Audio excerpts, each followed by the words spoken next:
There are many people who are associated with the search for the lost Dutchman gold mine that have become household names in accordance with the legend. People like Julia Thomas, Celeste Jones, Ed Piper, Al Morrill, Adolph Ruth. You can't hardly talk to anybody without these names coming up. But there's a lot of people who are lesser known and some who are not known at all. And today we're going to talk about one of those people that I doubt if very many people have ever heard of him. This guy's name was Adam Stewart. He was born in Scotland in 1857, and he came to America in the 1880s. He was headquartered in Los Angeles, where he met a fellow named Rolf Alexander. And it is sometime in the 1890s, and of course Jacob Waltz passed away in 1891, Mr. Alexander told Adam all about the lost Dutchman gold mine. And he became very interested, so the two partnered up, and in 1919 they came to Arizona. They hung around Goldfield Ghost Town for a while, but they spent most of their time in the Superstition Mountains. Well, it took a while, but eventually they completely ran out of funding. And Mr. Stewart suggested that they contact a friend of his. This man's name was John Cunningham. Now, we didn't have much information to start with on any of these people. We couldn't find any pictures or anything to support our story. But we decided that through our wilderness guide, who took our film crew into where he knew that the grave of Adam Stewart was in the Superstition Mountains. And he also knew where a couple of the workings were that Mr. Stewart and Alexander were working on. Now, I thought for a moment I was going to be able to go with him, but I stayed in the vehicle and guarded our equipment while our wilderness guide took the film crew in and explored this hard rock tunnel that went back about 50 feet and following a fault zone.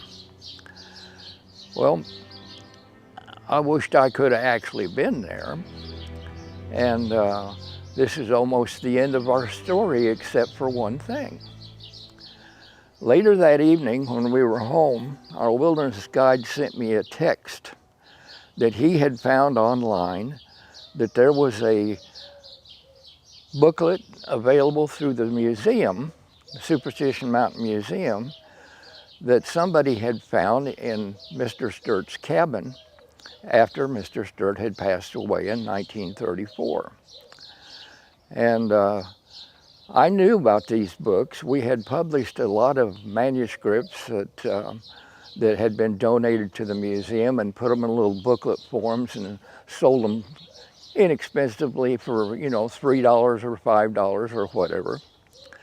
And I knew that the current museum was not keeping up with that stuff, and if there was anybody that had one, I knew it would be Greg Davis.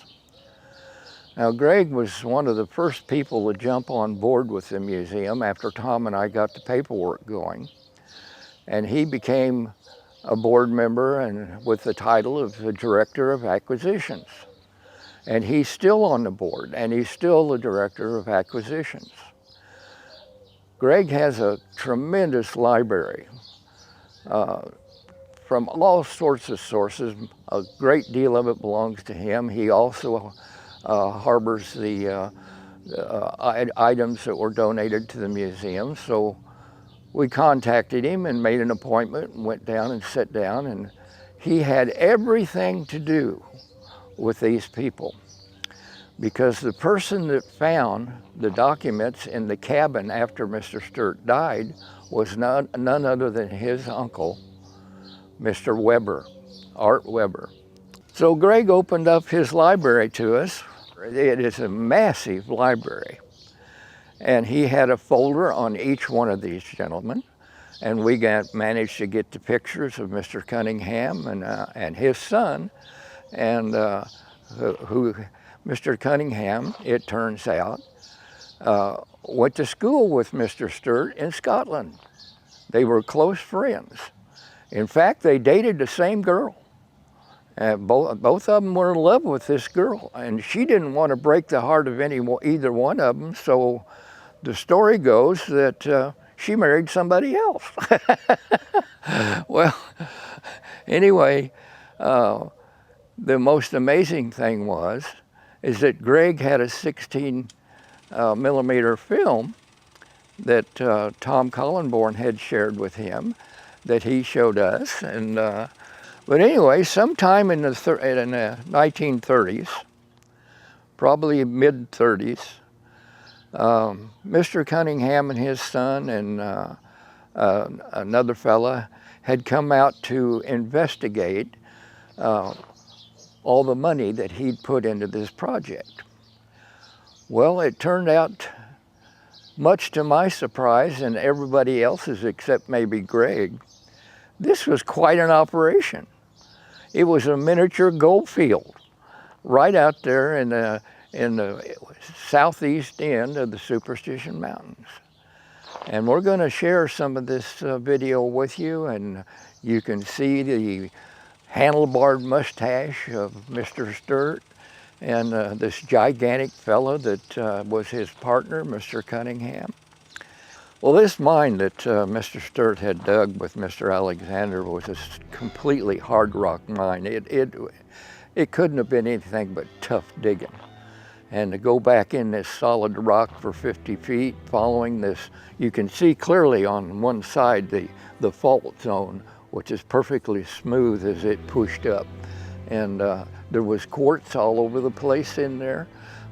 We didn't take any samples or anything, but this guy had to be living a very rugged life to be in a little cabin out there in a canyon and putting up with all those hardships of living there all those years. From 1919 to 1934, this guy was tough as a boot. And we talk about all these household names we spoke of before. He accomplished more in his lifetime in the superstitions than all these others did put together. Our wilderness guide came up with a death certificate on Mr. Stewart. He had pancreatic cancer and stomach cancer, and he lived with that and must have been in awful pain and died right there at his workings. And Mr. Stewart is one of the few people who actually has his name engraved upon his gravesite in the Superstition Mountains. Anyway, you know, literally thousands of people walk within 10 feet of his grave, and nobody knows it's there. And he had a cabin there. Of course, that was many years ago, but remnants of the cabin are there. Pieces of material and old rusted buckets and things like that laying around. And people walk by there every day and don't realize it's there. And of course, they don't realize the mine is there at all. It's very difficult to get to it. It's a very steep climb to get up to it and a sharp drop off to get down in it. Well, when Mr. Stewart passed away in 1934, Mr. Cunningham eulogized Mr. Stewart as a very hardworking, independent, trustworthy person, and said that even on his deathbed, Mr. Stewart had never gave up looking for his bonanza. However, an article showed up in the Mesa Tribune that claimed that Mr. Stewart had found his bonanza. Well, you saw the video that we saw of all the operation that was going on there just south of the Don's Camp. And did he find his bonanza? Or was it just a dream he was chasing? I don't know. I guess it's just going to have to be another mystery of the Superstition Mountains. Thank you for watching this episode of Mysteries of the Superstition Mountains.